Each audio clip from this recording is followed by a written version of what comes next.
Ok, aujourd'hui on est de retour à Gare de Lyon, on dirait un peu le début de la vidéo pour le Yamaha Super Sport Pro Tour. En fait, si je suis chez louerdemoto.fr, c'est parce que j'en avais marre de pas trouver d'une part la F900R en full. On me disait tout le temps, va trifouiller les oies, il y a la F900R là-bas, cette concession BMW, etc. pété au schnock. Donc bon, moi ça me refroidissait un peu et j'avais presque fini par faire une croix dessus. Donc chez Louer une moto, j'ai pris la F900R en full. Ça m'a coûté 90 € pour les 24 heures, donc tout à fait abordable. Et en plus, j'en ai profité pour prendre la nouvelle XSR 700 A2 qu'on ne trouve pas non plus en concession puisque tout ce qui arrive est vendu. On parle même plus de moto de démo, c'est un rêve très très lointain pour la plupart des concessionnaires.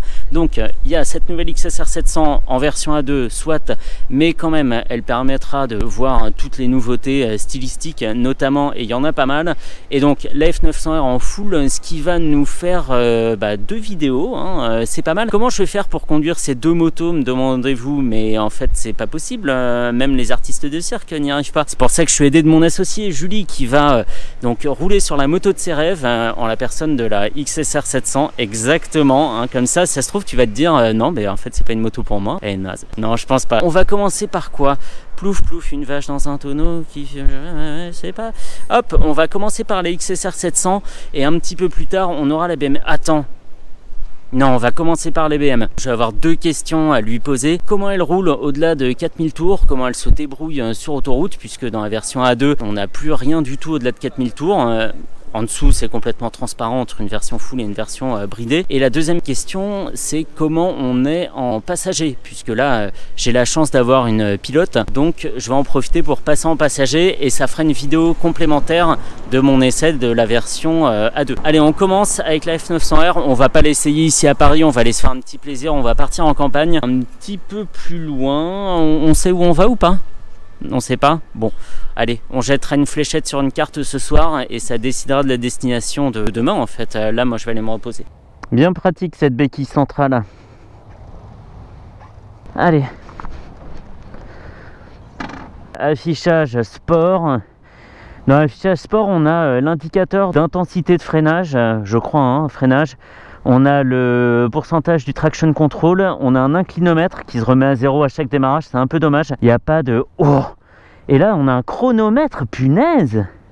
Non mais attends, c'est trop bien. Ça va me pousser à faire des bêtises, ça. Je savais même pas. Ok. Et on a un écart entre les différents tours. Allez, c'est parti, ça ronronne.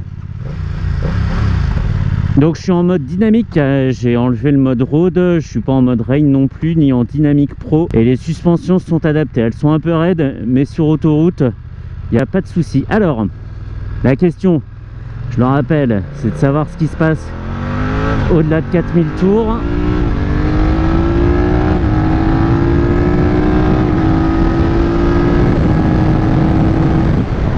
Hyper linéaire. Hyper linéaire. Alors elle a vraiment la santé, ça, il n'y a pas de souci. On n'est pas sur la version A2 qui était vraiment très très calme au-delà de 4000 tours. On savait que la mécanique avait quasiment tout donné. Là, c'est sans surprise. On s'accroche au guidon parce qu'il y a une poussée qui est quand même assez importante. Le moteur gueule comme il faut, donc ça met dans l'ambiance. Mais par contre, il n'y a aucune surprise, même assez haut dans les tours, même à 8-9 000 tours. On est sur une accélération qui est vraiment constante. C'est la définition même de la constance. Constance en allemand, ça se dit comment? Ça se dit pas F900R? Bah ça pourrait franchement. Ou alors constance avec un K au début et un Z à la fin. Constance, il y a allemand, pas aimer les surprises. Faire moteur très prévisible, très linéaire. Ouais, c'est l'accent de Papa Schulz. Et alors, il y a un problème? Donc je sais, hein, maintenant c'est une moto plutôt tranquille, même si c'est agréable de pousser les rapports. Et alors le régulateur de vitesse est super doux, autant à la mise en route, à l'utilisation ici plus moins avec la petite languette là qui était précédemment protégée par le bouton, qu'à la coupure. À la coupure il se fait pas sentir, il n'y a pas de coupure hyper brusque des gaz, c'est trop bien. Voilà, là je suis au régulateur. C'est bien, je suis suivi par la XSR 700 de Julie qui peut rouler à plus de 130 en A2 Donc ça c'est pas mal, on verra ça dans la vidéo. On va se retrouver un petit peu plus loin dans un coin normalement beaucoup plus sympa, ça sera pas trop dur vu que là c'est l'autoroute, c'est un peu monotone pour la partie en passager.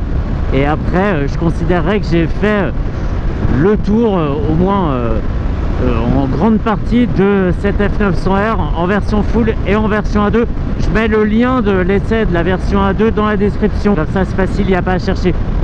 Et la protection à 130, j'en profite puisque là je suis en train de la subir. Je subis plutôt le manque de protection, même si l'écran peut paraître faire barrage aux turbulences, c'est absolument pas le cas. L'air se faufile partout et la pression sur le buste est principalement située en partie haute, pas très agréable.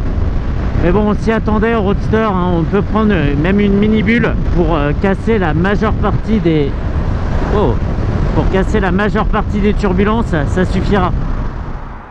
C'est chouette, c'est chouette. Allez, vas-y, pilote.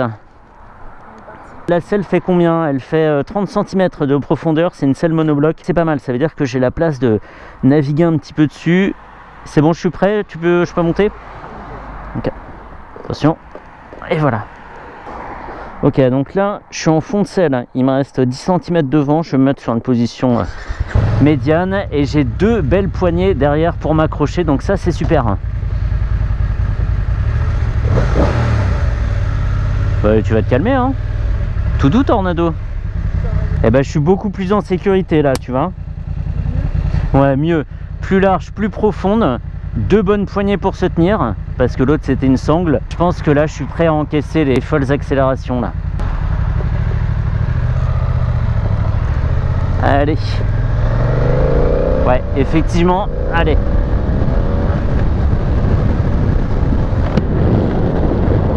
Ouais, non, c'est parfait. Même pour encaisser les accélérations, en fait, il suffit de tendre les bras un peu en avance et il n'y a pas de souci, on ne se laisse pas surprendre. On n'a pas la peur de basculer en arrière, ce qui est une de mes plus grandes phobies en tant que passager à moto. Et là, c'est nickel, la prise est super parce qu'en plus, c'est plus comme avant, on avait des poignées perpendiculaires à la moto. Là, elles sont longitudinales, donc bien dans une position ergonomique. Et c'est vraiment super. Oui, je sais que c'est pas BM qui a inventé ça et que c'est pas tout nouveau, mais il faut le préciser, c'est pas une poignée arrière, c'est deux poignées latérales et je trouve ça important. Et en passager, c'est bien. En plus, on domine pas beaucoup le pilote. Allez, je me contracte, ça pousse. Allez, voilà, nickel. On domine pas beaucoup le pilote, donc en fait il sert un petit peu de déflecteur. On est bien protégé derrière. Là je vois que je suis quasiment à son niveau, je dois avoir 5 cm de casque au-dessus du casque de Julie, et en fait je suis pas chahuté, je bénéficie vraiment de sa protection et moi je suis très bien derrière finalement. Je suis vraiment super bien. Il y a des petits champs de tournesol. Voilà pour la F900R, je suis content d'avoir pu faire une petite partie d'autoroute avec, pour voir toute cette plage d'utilisation que j'avais pas vue sur la version bridée, et cette partie en passager.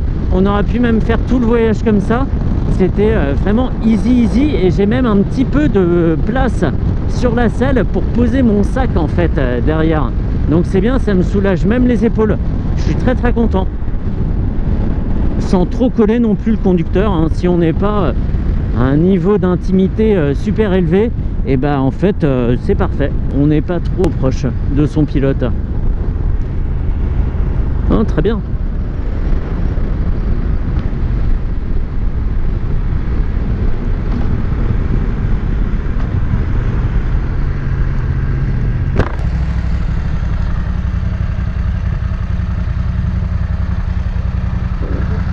Hop, c'est good. Allez, on va aller visiter un peu le circuit. Waouh, c'était une 206 break de course. C'est très rare.